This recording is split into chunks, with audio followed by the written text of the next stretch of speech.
Assalamualaikum warahmatullahi wabarakatuh. Perkenalkan, saya Madu Munawwaro, NIM C1C019026 dari Prodi Akuntansi kelas R10. Di sini saya akan menjelaskan tentang subbab dari mata kuliah akuntansi keberlakuan, yaitu tentang metode riset. Langsung saja.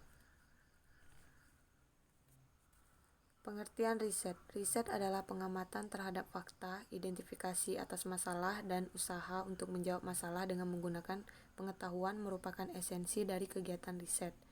Motivasi dan tujuan riset. Motivasi seseorang melakukan riset boleh jadi merupakan keinginan yang timbul dari dalam dirinya untuk memecahkan masalah ataupun persoalan yang ada. Adapun tujuan umum seorang melakukan riset adalah mengetahui jawaban dari masalah ataupun persoalan tersebut. Manfaat dan pentingnya riset. Manfaat adalah kontribusi hasil yang diperoleh dari mengerjakan sesuatu. Manfaat riset mengungkapkan harapan tentang apa saja hasil atau kontribusi atau sumbangan yang dapat diperoleh oleh riset tersebut dan yang mungkin dapat menjadi pertimbangan bagi pihak-pihak terkait.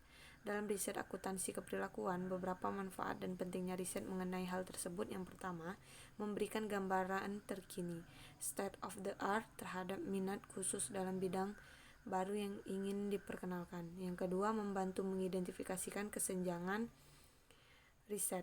Yang ketiga, untuk meninjau dengan membandingkan dan membedakan kegiatan riset melalui subbidang akuntansi seperti akuntansi keuangan, audit, akuntansi manajemen, sistem informasi akuntansi, pasar modal, maupun perpajakan. Memahami replikasi.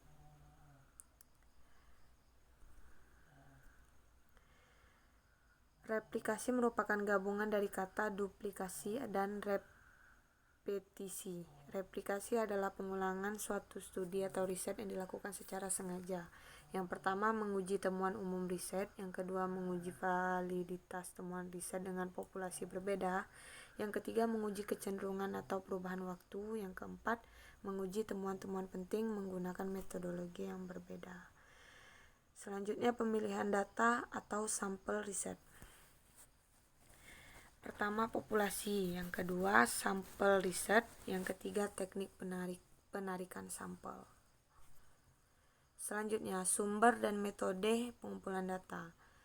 Pada kebanyakan riset akuntansi keberlakuan, jenis data dikelompokkan menjadi 3, yaitu data subjek, data fisik, dan data dokumenter. Selanjutnya yaitu sumber data. Sumber data ada 2, yaitu data primer dan data sekunder. Data primer merupakan sumber data yang diperoleh secara langsung dari sumber asli atau pihak pertama.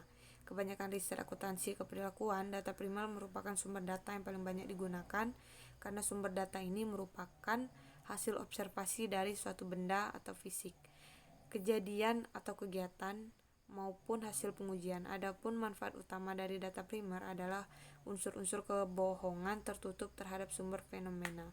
Oleh karena itu, data primer ini lebih mencerminkan kebenaran yang dilihat. Selanjutnya yaitu data sekunder, merupakan sumber data riset yang diperoleh peneliti secara tidak langsung melalui media perantara.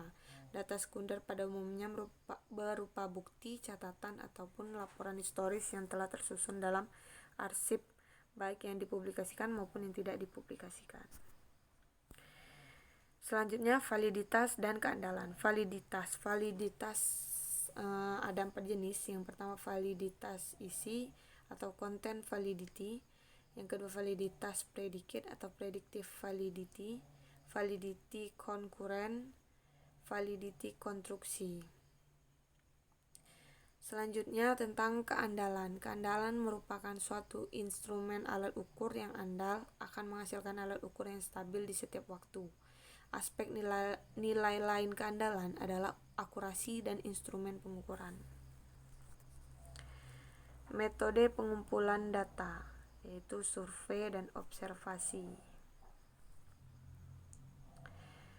Pertama, survei. Dalam survei tidak ada interaksi langsung antara seorang peneliti dengan responden. Data dikumpulkan dengan cara mengirim surat elektronik, menelpon, atau memberikan serangkaian pertanyaan.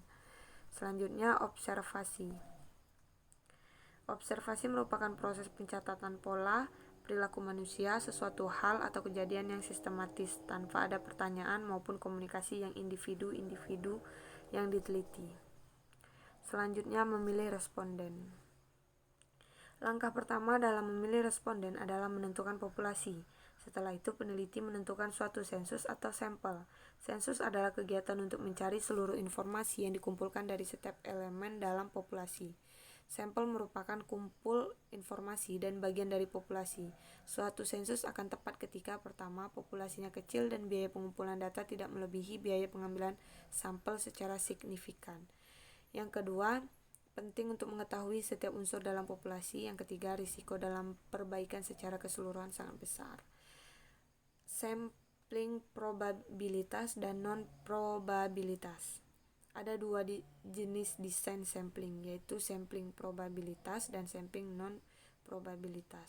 Sampling probabilitas menggunakan beberapa bentuk dari sampling acak, sementara sampling non-probabilitas tidak menggunakan sampling acak. Selanjutnya, instrumen riset.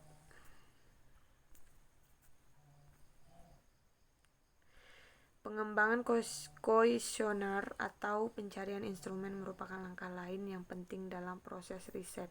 Yang pertama, menjamin kerjasama responden. Yang kedua, menjamin validitas dan keandalan jawaban. Yang terakhir, analisis data persiapan laporan.